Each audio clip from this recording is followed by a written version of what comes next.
but I talked a lot about the parable of Rekieta.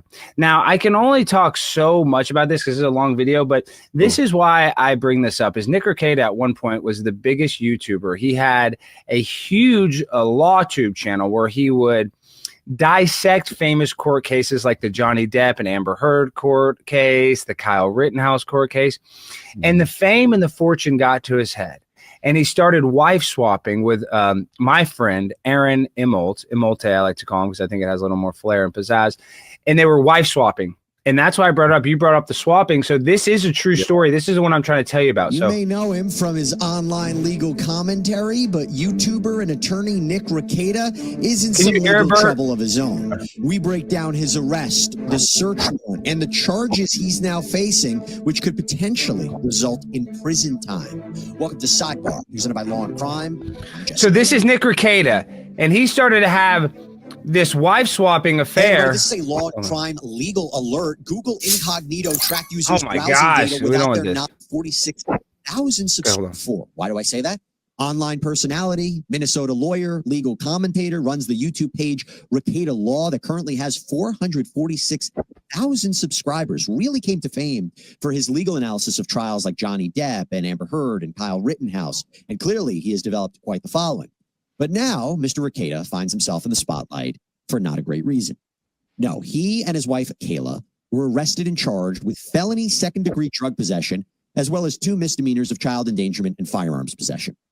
And in a search warrant application that was filed in connection with this case, we learned a lot more details. And that is what we're going to go through now, this search warrant. So this warrant was authored by Minnesota peace officer, Detective Quinn Pomplin. And he writes that essentially there is probable cause to believe that controlled substances like meth and cocaine and other drug paraphernalia are located at Rekieta's house, and he wants to conduct a search of that property between 7 a.m. and 8 p.m. And from there, the rest of the document lays out the timeline of events. Watch this. Pomplin writes that on May 16, 2024, Kandiyohi County Sheriff's Office Sergeant Dave Nestor received a report regarding possible child neglect and controlled substance use at Rekieta's home. Rekieta had been living there with his wife and 5 children, ages 6 to 16. And apparently, by the way, this report originated from people who attended Rekieta's church. We're going to get into that in a second. Allegedly was high at church. The Reketas had a, quote, questionable relationship with another couple. And this is where Pomplin describes Aaron and April Imholte. And according to Pomplin, the Reketas had befriended the Imholtes, who apparently are personalities from an online show called the Steel Toe Morning Show. Great show, popular show. It's possible that this couple had fallen out with the Reketas. Apparently, the Imholtes were staying with Reketas in their home, a home that was reportedly cluttered and in disarray. Yeah, we don't have to go through all that, but my point is what happens is they started swapping. And then one of the guys that was swapping his wife started to like Nick. And so this guy went and he started saying about how Nick and them were doing blow and they were doing ecstasy. And then this guy that would kind of expose the whole thing, he sent a nude picture, allegedly, of Nick Rekieta's wife to another YouTube streamer on a live stream. And the guy pulled it up. He's like, what is this? And there's a woman's breast. And so now he's charged with a revenge porn case. So the reason why I bring up the parables of Steel Toe or the parables of Rekieta is that you were wife swapping. You're blasting these guys' wives, Burt. One of these guys, they might not like the way you blast a guy's wife and come after you. Have you ever had any situations of swapping or anything like that where it leads to basically self-destruction like this, Burt? Nothing like that to the extreme extent like that case. The cuckold bull hot wife thing that I do, it's all consensual. That each it was consensual what they were doing. What? It was consensual what Nick and Aaron were doing, and then all of a sudden they have bad blood and it's like a breakup.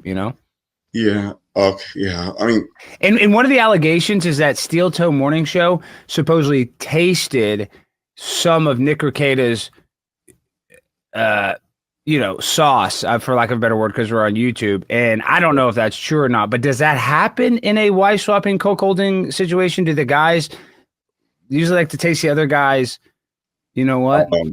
Okay. To try, I'll try to frame it using the most appropriate way I can.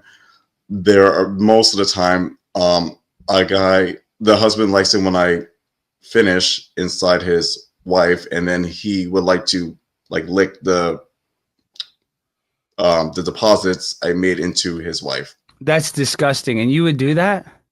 If this is something that they wanted and they explicitly expressed interest in this, then I agreed to it. Right. I try not to judge or shame people based on their kinks or fetishes. You should judge a little bit. You should judge. I mean, I'm not saying that we all need to be, egotistical assholes, but maybe use a little judgment. Like, hey, maybe I don't want this white guy going down on his wife after I just blasted her. I mean, you know what? Honestly, even though I don't agree with it, it's a free country. You can do what you want, but Burt, that's crazy, dude. That's insane. You're doing that. I mean, it's like something they want me to do, and I don't mind it. I kind of enjoy it to an extent. I think you enjoy it too, a little too much.